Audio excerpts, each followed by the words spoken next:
짠! 돈 버는 똘기입니다. 오늘 4월 17일 새벽 6시 46분이에요. 네, 제가 이렇게 새벽에 유튜브를 찍게 된 건 저번에 영상에서 제가 한번 공사 현장에 다녀온 적이 있었죠. 그때도 이 시간 무렵이었는데 이 시간이 사실 저 혼자만의 집중을 하기에는 가장 좋은 시간이거든요. 그래서 오늘도 한번 라디오 형식으로 진행을 해보려고 합니다. 자, 오늘 라디오 하기 위해서 제가 조금 준비를 했어요. 한 1시간 정도 한번 얘기해 보려고 하는데요. 1시간 정도 얘기하려니까 이게 좀 굉장히 많은 준비가 좀 필요하겠더라 생각이 들었어요. 그래서 저도 조금 한번 편하게 한번 해보려고 해요. 그래서 좀 각도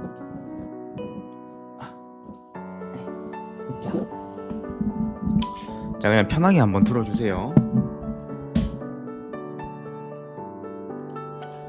자, 이렇게 제가 진짜 소파에 앉아가지고 방구석에서 하는 것처럼 하겠습니다.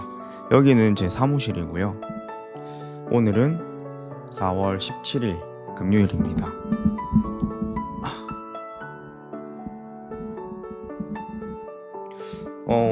우선 제가 최근에 그 유튜브 게시물에다가 올린 게 있어요. 여러분들 혹시 소싱 하실 때 어떻게 소싱 하시는지 각자의 기준이 다 다르시겠지만 제가 참고하시라고 하나 정보를 알려드릴게요. 아마 많이 알고들 계시겠지만 이제 부피가 큰 것들은 뭐 CJ나 롯데택배나 이런 그냥 일반적인 택배 회사가 아니라 경동택배로 넘어가게 되잖아요. 그런데 이 경동택배에서도 불가능한 항목들이 있습니다. 혹시 알고 계신가요? 경동택배에서 불가능한 것들은 크게는 전자제품들이 있는데요. 왜냐하면 전자제품들의 파손이 있다 보니까 경동택배에서 취급을 하지 않으려고 하는 편이에요. 그런데 100% 그렇다는 건 아니고요. 이 경동택배들도 지점마다 성향들이 달라요. 그래서 이런 조금 파회법들이 있지만 대체적으로 경동택배에 가면 이제 배송이 불가능한 품목들을 거기 계산하는 창구 앞에 써져 있거든요. 제가 보고 조금 놀랬던 품목들도 있는데 어떤 거냐면 유리 제품 당연히 안 될 것 같죠. 유리 제품 파손이 되니까. 그 다음에 낚싯대, 그 다음 골프채, 그 다음 오토바이 용품. 오토바이가 왜 있지? 잠시만요.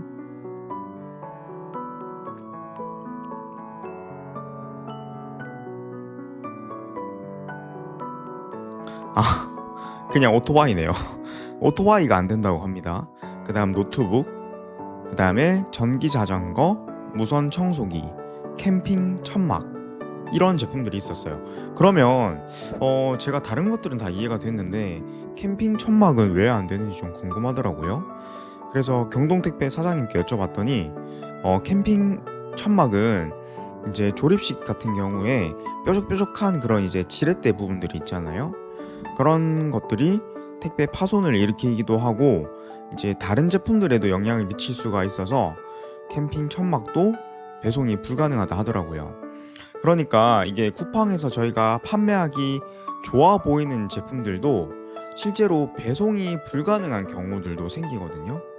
근데 우리는 대부분 뭐 쿠팡을 하시는 분들은 로켓크로스를 하기 때문에 이런 점들은 전부 다 해소를 할 수 있지만 결국 어떤 제품이든 간에 파손이나 뭐 불량 이런 CS들이 생기기 마련이거든요. 그런 CS들을 대처하기 위해서는 저희가 개별적인 택배를 할 수밖에 없게 되는 상황도 오는데요. 그럴 때는 이렇게 불가능한 택배 항목들이 되게 이제 택배조차도 어렵게 하는 그런 상황을 만드는 것 같아요. 그래서 여러분들 소싱 하실 때 이런 택배도 조금 고려하셔가지고 내가 편하게 택배를 할 수 있는지 없는지 이런 것들도 한번 신경을 써보시는 게 좋습니다. 자, 그리고 제가 요즘 유튜브 보다 보면은 이제 굉장히 과거, 그러니까 뭐 1세대, 2세대 이커머스 하셨던 분들 중에서 진짜 구독자 수가 뭐 5만 명, 10만 명 그 이상인 분들인데 조회수가 영상마다 뭐 100, 200, 뭐 몇백 대, 그러니까 1000이 넘지 않는 그런 분들이 지금 굉장히 많아졌더라고요. 저도 겨우 구독자 3,000명 정도의 뭐 조회수가 몇백 정도밖에 나오진 않지만 최근에 구독자가 10만 정도가 되는데도 조회수가 1000이 안 나오면 사실 이걸 유튜브를 해야 되나 하는 그런 감정이 많이 들 것 같거든요. 그럼에도 불구하고 유튜브를 지속하는 게 당연히 장기적으로는 좋겠지만 인풋을 고려한다면 아웃풋이 굉장히 효율적이지 않은 지금 상황인 거죠. 그래서 과거에 잘했던 분들 특히나 조금 지금 유튜브를 계속하는 게 되게 힘드실 것 같다는 생각을 해요. 그런데 왜 과거에 유튜브를 되게 흥하셨던 분들이 최근에 조회수가 잘 나오지 않을까를 생각해보면 요즘에 뭐 추정 60분에서 강의 파리들에 대해서 되게 많이 까고 있잖아요. 뭐 그런 측면도 있고 유튜브 자체적으로 이런 이제 부업, 재테크 강의 이런 것들에 대해서 알고리즘 자체가 굉장히 약해진 것도 있는 것 같은데요. 그것보다 조금 더 근본적으로는 사실 제가 과거에 잘했던 분들이 판매하고 계시는 제품들을 몇 가지 알고 있는데 그 제품들 상세 페이지 보면요, 굉장히 퀄리티가 낮은 경우가 많습니다. 그러니까 불과 2, 3년 전만 하더라도 퀄리티가 낮아도 굉장히 판매가 잘 되고 경쟁자가 많이 없어서 조금 손쉽게 매출을 낼 수 있었던 그런 상황들이 굉장히 많았던 것 같아요. 되게 깜짝 놀랐던 게 어떤 유튜버가 본인이 판매를 했던 제품을 굉장히 서스름 없이 오픈을 해주시는데요. 그 아이템이 사실 판매가는 3만원 정도에 한 달 매출이 1억에서 1억 5천 정도 나오는 제품이었어요. 그러니까 뭐 제품 볼륨이나 판매량 굉장히 크죠. 하지만 그 상세 페이지가 굉장히 퀄리티가 저는 낮다라고 생각이 들었던 게, 이거는 지금 미리 캔버스로도 충분히 훨씬 더 좋은 퀄리티를 낼 수 있는 정도의 상세 페이지였거든요. 그런데 딱 한 가지가 달랐던 게 바로 후기 개수였어요. 그러니까 그 판매 기간이 오래됐기 때문에 그만큼 압도적인 후기 개수가 많아서 아마도 경쟁사들에 비해서 판매가 많이 이루어지고 있는 것 같아요.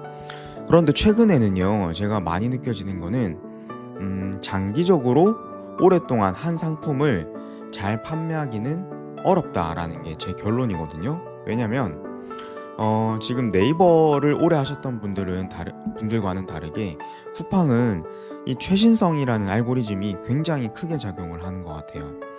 그런데 이게 어떤 측면이냐면, 쿠팡은 새로운 상품을, 그러니까 더 좋은 제품을 고객에게 싸게 좋은 퀄리티로 더 저렴한 가격에 제공해 주는 것을 첫 번째 원칙으로 한단 말이죠.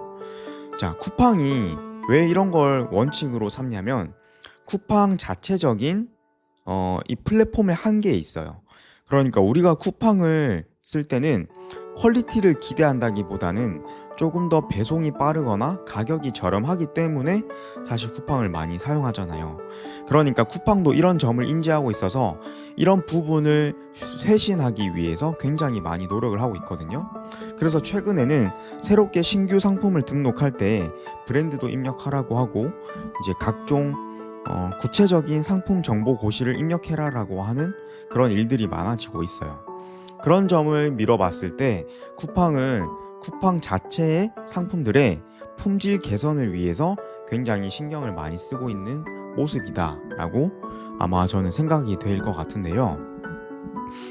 그런 측면에서 쿠팡에서 퀄리티를 높이기 위한 방향을 고려하지 않으면 아마도 후기가 많은 제품이라 할지라도 최근에 등록된 상품이 후기도 뭐 너무 적진 않고 퀄리티가 괜찮고 가격 경쟁력이 있다면 저는 그런 제품들이 앞으로는 훨씬 더 많이 팔릴 거라고 예상이 됩니다.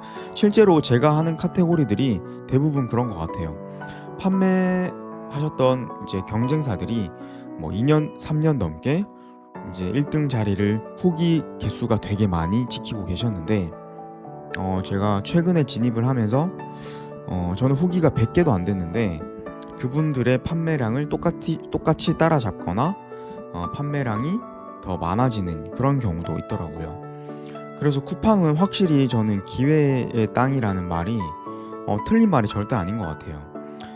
반대로 제가 시간이 지나면 저보다 더 상세 페이지의 퀄리티가 뛰어나거나 설득력이 높거나 가격 경쟁력이 높은 그런 판매자들이 많이 들어온다면 저 역시도 이제 판매량이 떨어질 수 있겠죠.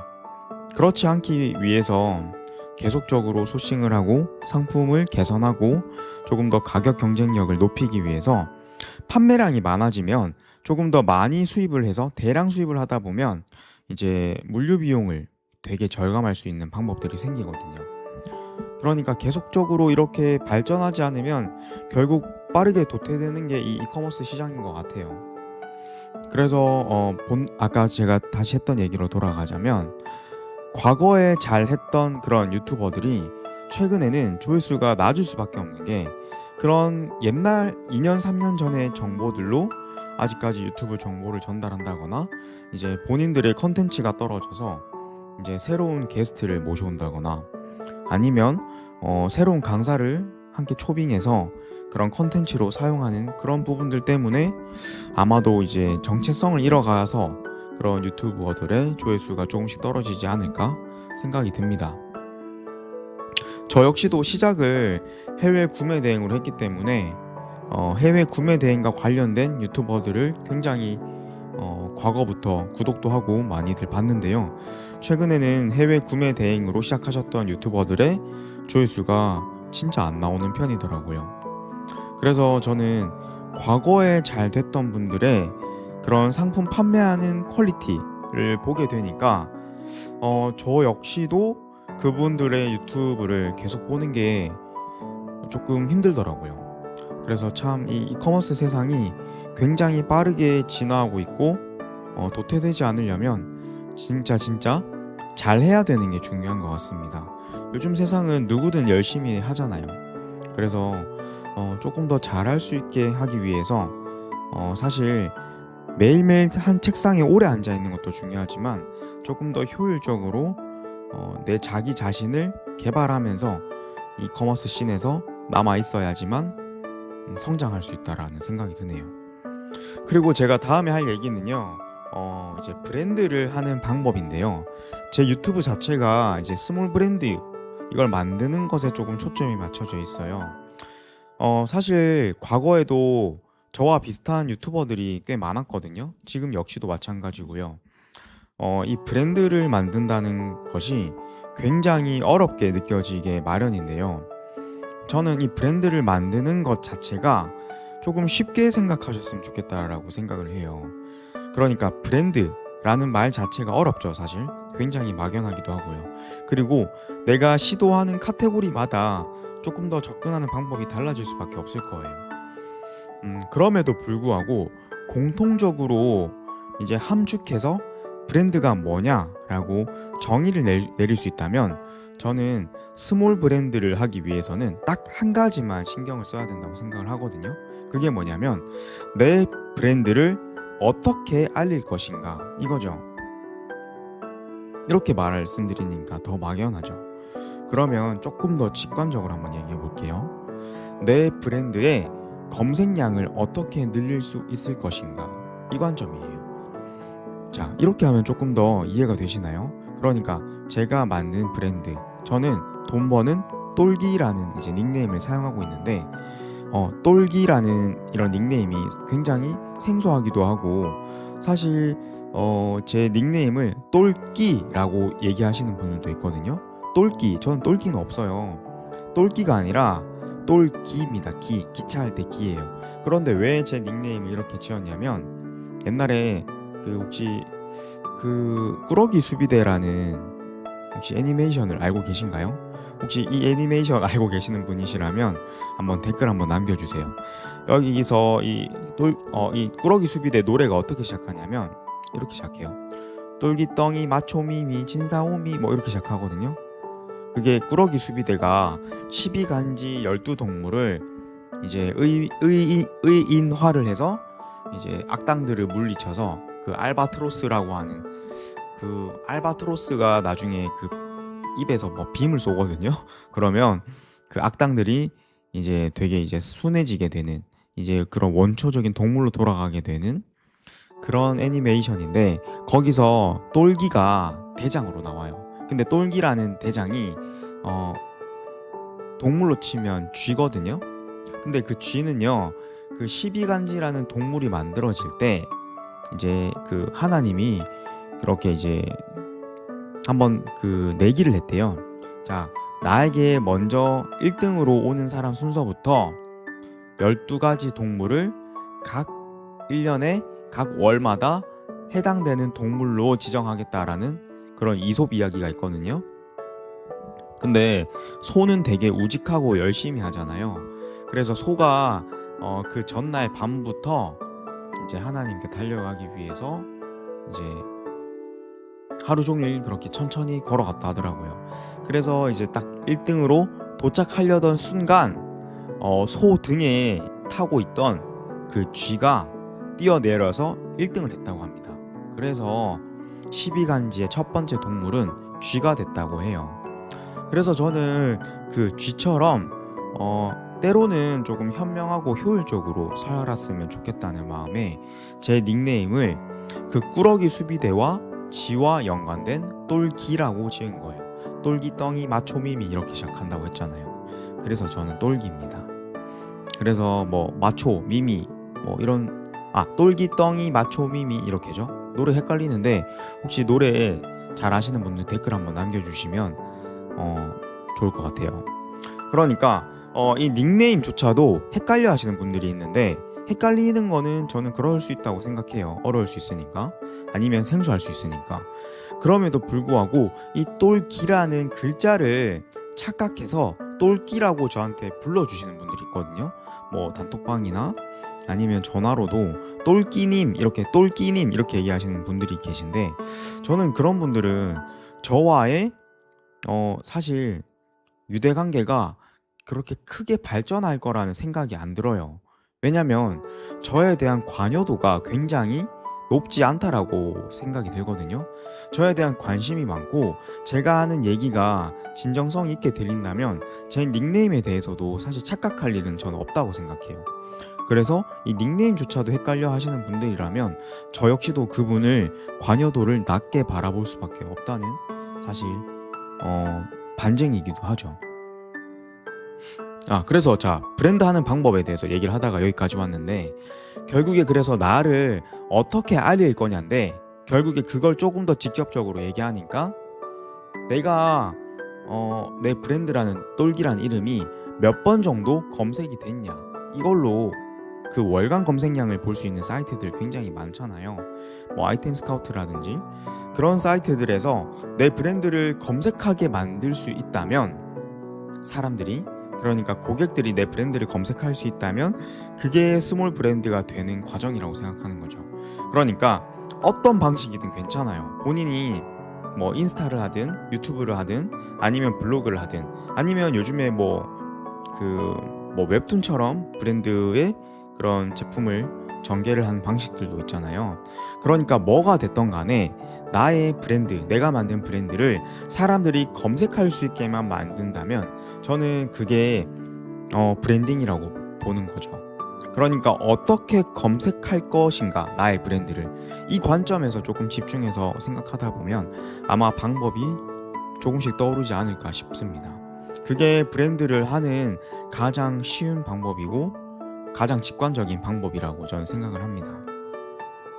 그런데요, 제가 이렇게 지금 새벽에 유튜브를 하고 있고, 사실 이렇게 라디오처럼 해도 제가 최근에 올린 그 라디오 콘텐츠가 조회수가 100 정도도 안 나왔거든요. 제가 한번 볼게요. 자, 지금 제가 제 채널에 들어와서 조회수를 봤는데 40입니다. 네. 참 이거 보이는 라디오로 제가 나름 심도 있게 고민한 컨텐츠지만 뭐 조회수가 40밖에 안 나와요. 그런데 요즘 최근 트렌드가 저는 유튜브에서 짧은 영상보다는, 그러니까 애매하게 짧은 영상들, 뭐 7분, 8분, 10분짜리 영상들보다 훨씬 롱폼의 영상들이 저는 조회수가 잘 나오는 것 같더라고요. 그래서 조금 롱폼 영상을 만들려고 하는데, 지금 보고 계신 시청자분들은 이 영상이 되게 가볍게 보이겠지만, 저는 이 영상을 만들기 위해서 대본도 조금 준비를 했고, 아침부터 촬영 준비도 하고, 뭐 그래도 이렇게 조금 안경도 쓰고 뭐 머리도 조금 이제 단정하게 왔어요. 그러다 보니까 여기에 들어가는 인풋이 최소한 2시간에서 3시간 정도 들어가거든요. 거기다가 이렇게 하루 종일 이제 시작을 해야 되는 시간에 말을 많이 하게 되면 하루 종일 제 입이 많이 마르고 건조하게 됩니다. 그러니까 컨디션에도 되게 지장이 있는 거죠. 그러니까 이렇게 되게 인풋이 많이 들어가는 이런 유튜브가 저는 굉장히 쉽지 않다라고 생각을 하는데요. 그럼에도 불구하고 이걸 계속하는 이유는요, 이 유튜브를 하는 일에 의미가 있었기 때문에 계속할 수 있었던 건 아니에요. 저는 이 일을 계속하기 때문에 아마도 추후에 제 미래에는 의미가 생길 거라고 생각을 합니다. 처음에 이 일이 하찮아 보여도 꾸준히 하다 보면 항상 저는 그 일이 그 꾸준함이 비범함을 만든다고 생각합니다. 제가 지금까지 해왔던 이커머스나 아니면 과거에 했던 부동산 투자 이런 것들도 꾸준하게 고민했고 실행했기 때문에 저는 저만의 비범함이 생겼다고 생각을 해요. 그래서 아마 이 유튜브도 지금은 조회수가 40밖에 안 나오는 그런 굉장히 이제 쪼렙의 유튜버지만, 제가 이 일을 지속한다면 아마 시간이 지나면 조회수가 400이 나오는 날도 있겠죠. 저는 400이면 조회수 40에 비해서 10배 성장한 거잖아요. 그 정도면 굉장히 의미 있는 수치라고 생각을 합니다. 그렇기 때문에 저는 오늘도 별 생각 없이 사실 가볍게 시작을 해보는 거예요. 그래서 중요한 건요, 당장 오늘 하는 겁니다. 여러분들이 아무리 좋은 생각과 아무리 번쩍이는 아이디어를 가지고 있다 하더라도 당장 실행하지 않으면 그 실행하기 이전에 계획했던 그런 번쩍이는 아이디어들이 조금 더 빠르게 아이디어가 퇴색해 버릴지도 모른다는 생각이 들어요. 그러니까 요즘 세상이 너무 빠르잖아요. 내가 아무리 좋은 아이디어를 가지고 있다고 해도 빨리 실행하지 않으면 그 좋은 아이디어가 도태된다는 거죠. 그래서 여러분들 꼭 좋은 일이 그러니까 꼭 여러분들이 고민하고 계시는 일이 완벽하지 않더라도 지금 당장 이렇게 저처럼 실행해 보셨으면 좋겠어요. 중요한 건 오늘 하는 것입니다. 그렇게 계속하면요, 다른 일이 내 인생에 스며드는 것 같습니다. 결국에 이 꾸준함은요, 나를 일어서게 만들거든요. 제가 오늘 새벽 6시에 일어나서 이렇게 지금 녹화하고 있는 것처럼 저는 아마 오늘 이렇게 녹화해야 되겠다는 생각을 사실 어제 저녁부터 했는데, 이 생각을 어제부터 하지 않았으면 저는 아마 이 시간에 아마 잠들어 있을 것 같아요. 그러니까 이런 생각들이 나를 일어서게 만들었던 결과물인 거죠. 그래서 여러분들 별 생각 없이 가볍게 오늘 실행하셨으면 좋겠습니다. 자, 뭐 너무 자기계발서 같은 이야기를 했는데요. 여기 오른쪽에 책들 보이시죠? 제가 실제로 이런 자기계발서들을 굉장히 좋아해서 저는 자기계발서밖에 읽지 않았는데요. 제 주변 사람들은 이런 얘기를 많이 했었어요. 아니, 자기계발서 읽으면 똑같이 그래서 성공했다, 돈 많이 벌었다는 얘기인데 왜 계속 읽냐? 결국에 다른 방법으로 결국엔 돈 벌었다 이 얘기이지 않냐? 이렇게 얘기하거든요. 그런데 저는 그 말도 맞다고 생각하지만 많은 사람들이 다양하게 돈 번 방법들, 성공한 방법들, 그리고 그 성공하는 과정들까지의 옴에 있어서 본인들이 뉘우쳤던, 깨달았던 그런 뭔가 인생의 진리, 지혜, 그런 것들을 제가 한 문장씩 읽혀가면서 제 머릿속에 그런 문장들이 각인돼서 저의 지금의 모습이 됐다고 생각하거든요. 그래서 이 자기계발서들을 한 번만 읽지 않고 저는 꾸준히 읽는 것도 좋아하고요. 지금도 제 취미생활은 거의 없지만 제가 유일하게 계속 하고 싶은 거는 이 자기계발 독서 스터디에 참가하는 거거든요. 근데 요즘에는 제가 이제 나이가 90년생이라서 이제 적은 나이도 아니고 많은 나이도 아니더라고요. 근데 이 독서 모임에 가보면 대부분 저보다 나이가 젊으신 분들이 대부분이에요. 그래서 지금은 이 자기계발 독서 모임에 참가하는 것도 굉장히 조금 불편해하는 그런 느낌들이 들더라고요. 제가 괜히 이제 꼰대 같고, 사실 꼰대가 맞죠. 이제 꼰대가 되어가는 것 같고, 그래서 저 역시도 이런 생각들이 굳어져 가는 것 같아서 굉장히 한편으로는 두렵기도 하고, 그런 이제 젊은 분들과 함께 어울려서 이야기하는 게 되게 좋았던 게, 항상 갈 때마다 뭔가 제가 학문적으로나 지식적으로나 배우는 것도 있지만 그분들의 에너지, 열정 이런 것들을 더 배워오는 것 같거든요. 그래서 저는 그 독서 모임 스터디가 자기계발 독서 스터디가 굉장히 저한테는 뿌듯하고 유익한 일이라는 생각을 항상 하고 있어요. 자, 그래서 이제 이커머스 얘기 좀 다시 해볼게요. 그런데 최근에 제가 어떤 분을 만났는데, 우리 이커머스 하면서 뭐가 제일 중요한가 이런 얘기를 좀 했어요. 그래서 가장 중요한 거 2개를 뽑았는데, 상품의 퀄리티이냐 아니면 상품의 판매량을 먼저 올리는 것이냐 이거예요. 여러분들 혹시 어떻게 생각하세요? 좀 댓글로 한번 남겨주시겠어요? 그런데요, 이건 닭이 먼저냐 알이 먼저냐, 저는 이 싸움은 아니라고 생각하거든요. 제가 만났던 그분은 상품의 퀄리티가 더 중요하다고 얘기를 해요. 왜냐면 상품의 퀄리티가 안 좋으면 판매를 해도 결국에 뭐 후기도 안 좋게 달리고, 그러면 후기가 안 좋게 달리면 결국에 알고리즘 자체에 악영향을 끼쳐서 판매량도 떨어질 것이다 라고 얘기를 하더라고요. 그런데 저는 지금 세상은 조금 반대가 되어야 되지 않나? 라는 생각을 해요. 내가 아무리 좋은 제품을 만들어도요, 판매가 되지 않으면 아무런 의미가 없거든요. 그런데 내가 좋은 제품을 만들고 찾기 위해서는요, 들여야 될 인풋이 사실 굉장히 많거든요. 그런데 그것보다 내가 상품 판매를 하는 경험을 더 빨리 가져갈 수 있다고 저는 생각해요. 그러니까 상품 판매를 잘 할 수 있는 그런 아이템만 찾으면 저는 상품의 퀄리티를 개선하는 일은 가능하다고 생각하거든요. 그러니까 예를 들어서 제가 뭐 이런 인형을 판다고 해볼게요. 이거 이제 손목을 넣어서 여기 점심시간 때 이제 밥을 먹고 나면 이렇게 잠깐 기대서 잘 수 있는 그런 인형인데요. 이런 인형의 퀄리티를 개선하는 일들은 충분히 가능해요. 그런데 이 인형이 잘 팔릴지 안 팔릴지조차 모르는데 품질을 좋게 만드는데 에너지를 쓰다 보면요, 제가 항상 강조하는 게 어찌됐든 간에 시도를 많이 해봐야 된다 이건데, 이렇게 품질을 개선하는 일들을 앞단에서 시간을 많이 쓰게 되면 이 10번 판매해보는 경험 자체를 많이 해볼 수 없게 되거나 이 10번 판매해보는 경험 자체의 시간이 굉장히 길어지게 되거든요. 그런데 모든 학습이나 판매나 모든 제 경험상 자그마한 성공이 있어야지만 그 일을 지속하고 싶어지는 도파민이 생기거든요. 그러니까 이게 하나가 먼저 팔리면요, 이 제품 수요가 있네, 고객들이 반응이 있네, 그러면 이 제품의 퀄리티를 개선해야 되겠다라고 이제 나의 도파민을 끌어올릴 수가 있어요. 근데 이 이커머스 세상에서는 이게 왜 필요하냐면요, 이커머스라는 건 온라인에서 물건을 보고 구매를 하는 거잖아요. 그 말은요, 반대로 말하면 내가 이 물건을 보지 못하고 만져보지 못하고 느껴보지 못하고 냄새를 맡아보지 못한다는 거잖아요.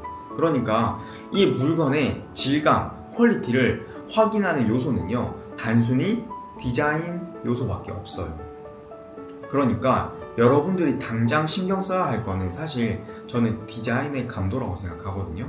그런데 아까 말씀드렸던 과거에 판매를 잘했던 그런 이제 유튜버들이나 그런 제품들은요, 이 상세 페이지, 그러니까 디자인의 사실 감도 자체가 굉장히 떨어져 있는 경우가 많습니다.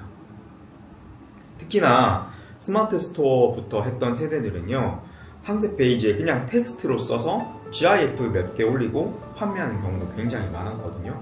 그럼에도 판매가 잘 됐으니까요. 그런데 지금 세상은 상품의 품질의 이런 퀄리티가 올라가는 것도 당연하지만요. 사실 상세 페이지의 퀄리티가 올라가고 있는 거거든요. 자, 잘 생각해 보세요. 이거 어차피 중국에서 만드는 거예요. 중국에서 만드는 원료, 원가 이런 것들은 계속 당연히 좋아지고 원가도 비싸지지만 이 원료 자체가 얼마나 개선될 수 있나요? 자, 자동차 예를 들어 봅시다.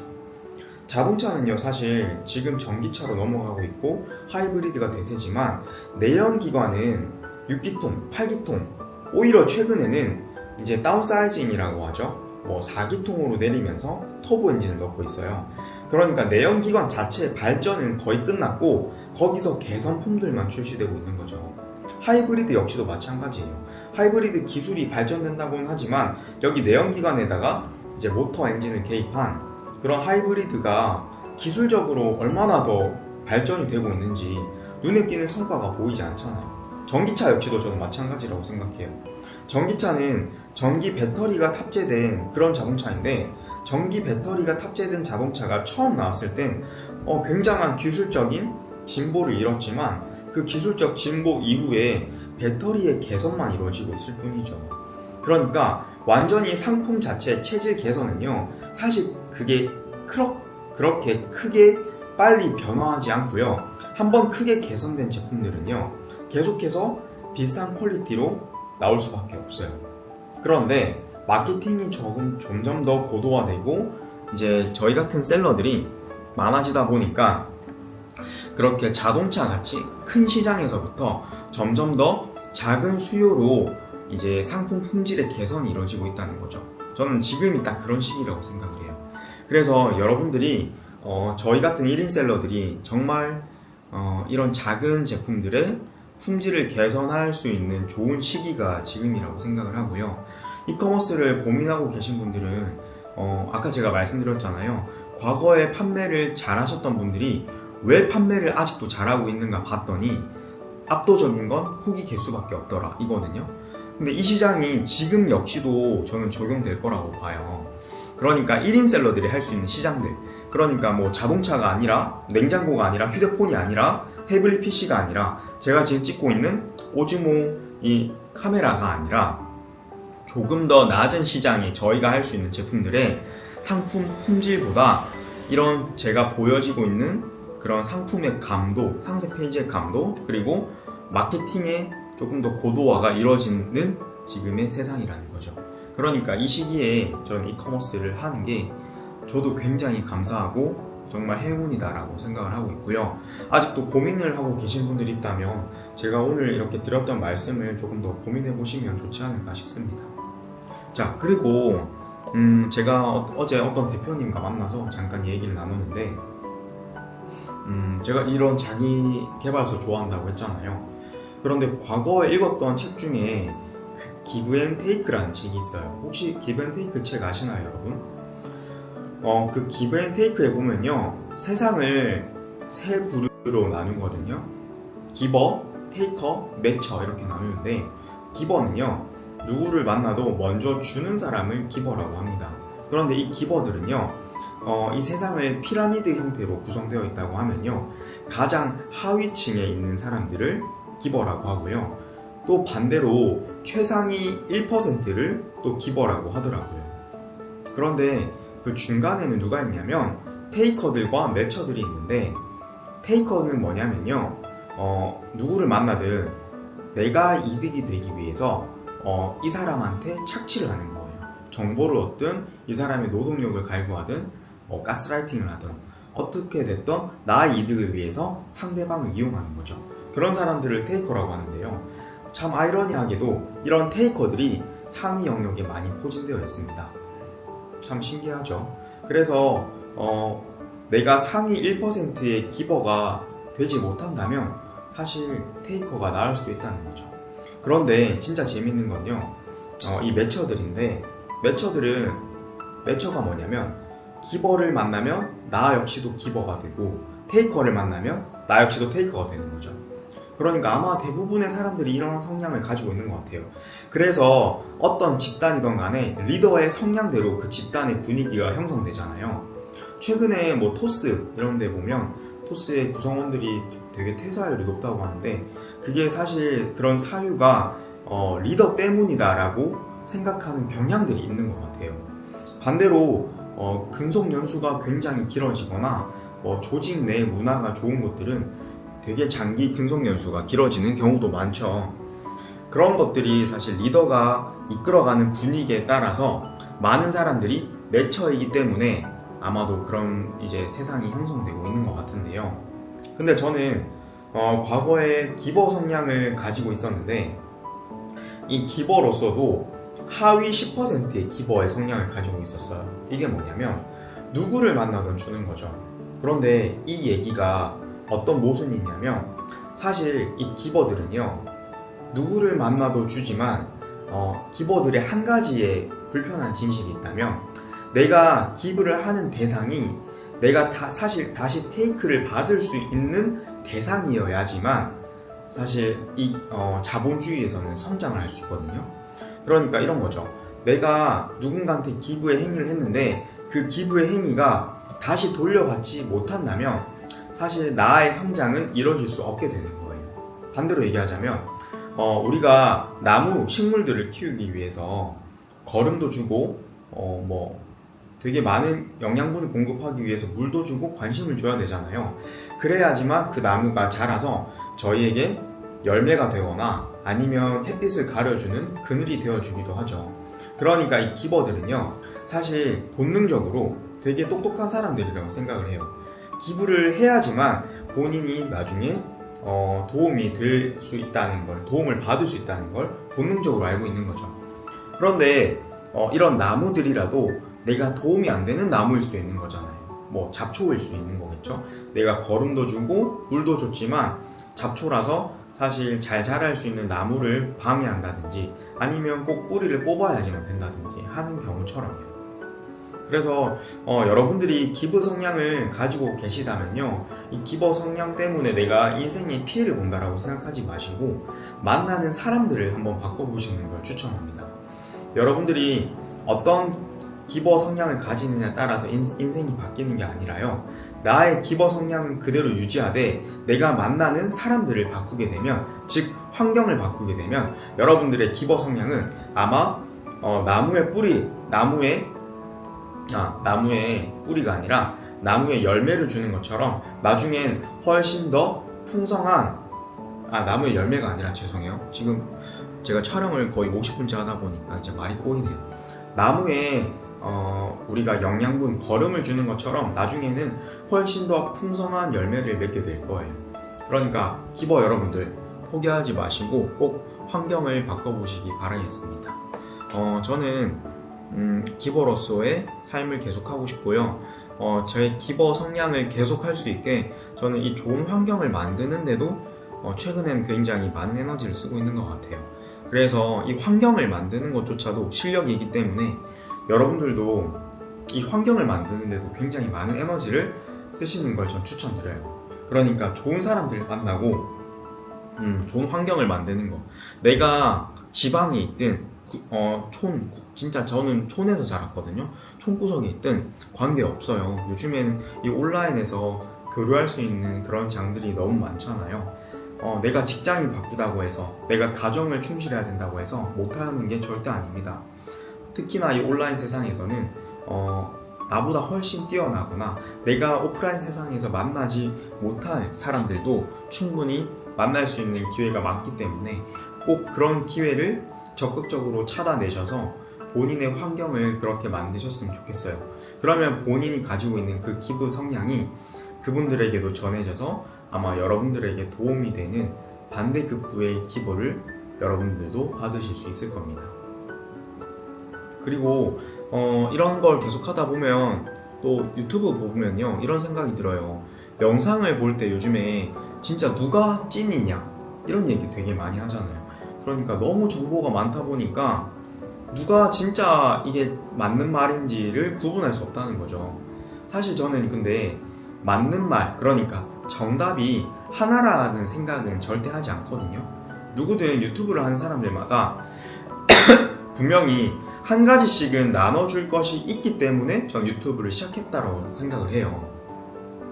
자, 처음 유튜브를 하는데 내가 이 내 시청자들에게 진짜 등쳐먹겠어, 내가 이 사람들을 등골을 뽑아먹겠어, 사기치겠어 라고 생각하고 유튜브를 시작한 사람이 과연 몇이나 될까요?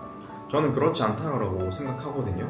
그래서 조금 더 열린 마음으로 유튜브를 바라보는 건 중요한데요.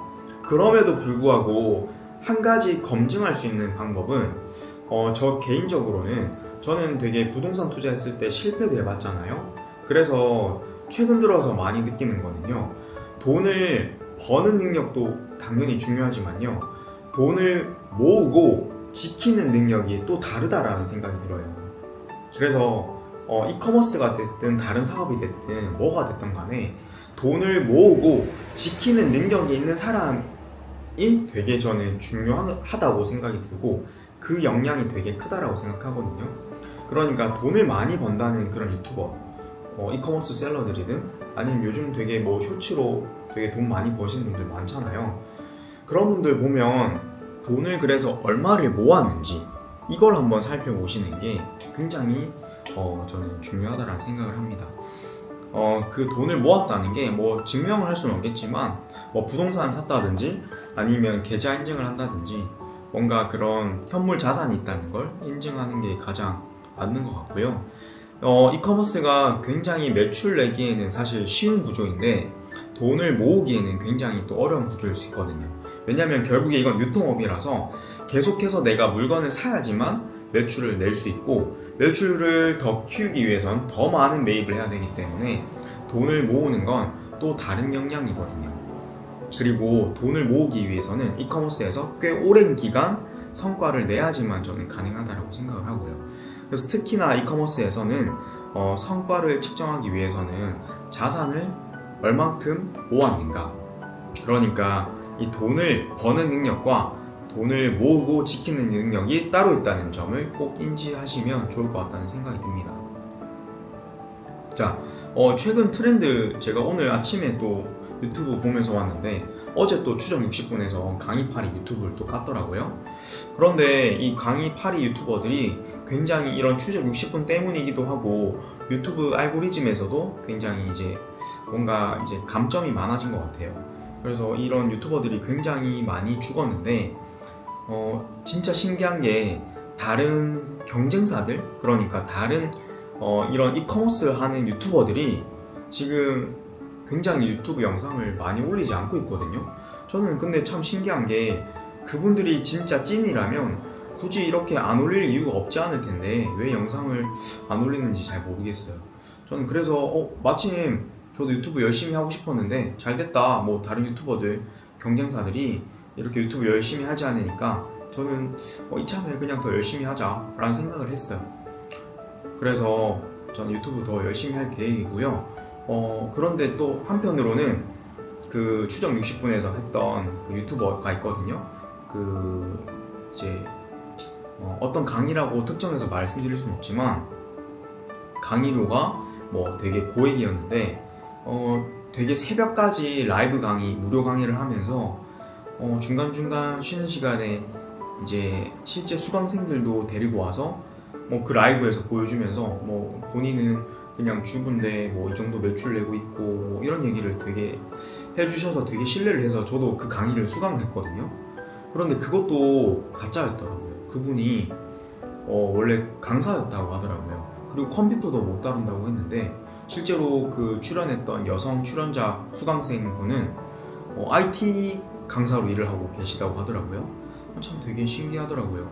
야, 이렇게 보여지는 세상 속에서 당연히 연출은 할 수 있겠지만 그건 그 소비자를 그냥 기만하는 거잖아요. 그래서 참 신기하다는 생각을 했습니다. 이렇게도 사람들이 양심을 무시하구나. 그런 본인의 양심을 지켜지지 않으면 사실 저는 장기적으로 본인의 사업을 얼굴을 드러내고 할 수는 없을 것 같거든요. 그래서 참 저랑 다른 세상에 살고 있는 사람들도 분명히 있어서 어젠가 또 유튜브를 보다 보니까 어떤 스님이 이런 얘기를 하셨다더라고요. 이건 지금 대본에 없는 내용이라서 제가 정리를 잘 할 수 있을지 모르겠는데 어떤 한 스님이 중학생 때 어떤 되게 일진 선배가 이제 담배를 피면서 되게 후배를 괴롭히고 있는 모습을 봤대요. 근데 그 모습을 보고 참을 수가 없어가지고 그 이제 선배한테 가서 대들었는데 굉장히 많은 구타를 당했다고 합니다. 이 스님이. 그러니까 과거에는 학생이셨겠죠, 스님이. 그래서 나이가 들어서 스님이 되셔서 이제 되게 이제 고참인, 그러니까 주지 스님한테 옛날에 이런 일이 있었는데 이럴 때는 어떻게 해야 되는 겁니까? 나는 그 불의를 참을 수가 없고 그 불의를 참자니 내 마음이 괴롭고 불의를 참지 않자니 내 몸이 괴롭습니다 라고 했다는 겁니다. 그런데 그 주지 스님이 뭐라고 답변하셨는지 아세요? 진짜 우문현답 같이 들리기도 했는데 그러셨더라고요. 그 장소를 피해야 된다라고, 그 장소를 가지 않아야 된다라고 말씀하셨대요. 그러니까 우리가 뭐 고아, 뭐 그런 기근, 이런 문제들을 해결하기 위해서 되게 많은 노력들을 하지만 실제로 우리의 작은 노력들이 개선하지 못하는 상황들도 분명히 존재한다라는 말씀을 해주시더라고요. 그러니까 그런 상황들, 그러니까 유튜버들이 뭐 이제 고객들, 그러니까 수강생들을 기만하고 우롱하는 그런 행위들을 저희가 개선하기 위해서 노력하는 것도 너무 좋겠지만 그런 상황 자체를 마주하지 않기 위해서 나는 이런 사람들을 거를 수 있을 만한 안목을 기르는 게 사실 더 중요하다는 얘기를 하는 것 같더라고요. 사실 그게 쉽지 않죠. 저 역시도 당했으니까요. 그래서 이 세상을 살아가는 게 정말 뭐 쉽지만도 않고 참 세상이 어렵기도 하고 그런 것 같습니다.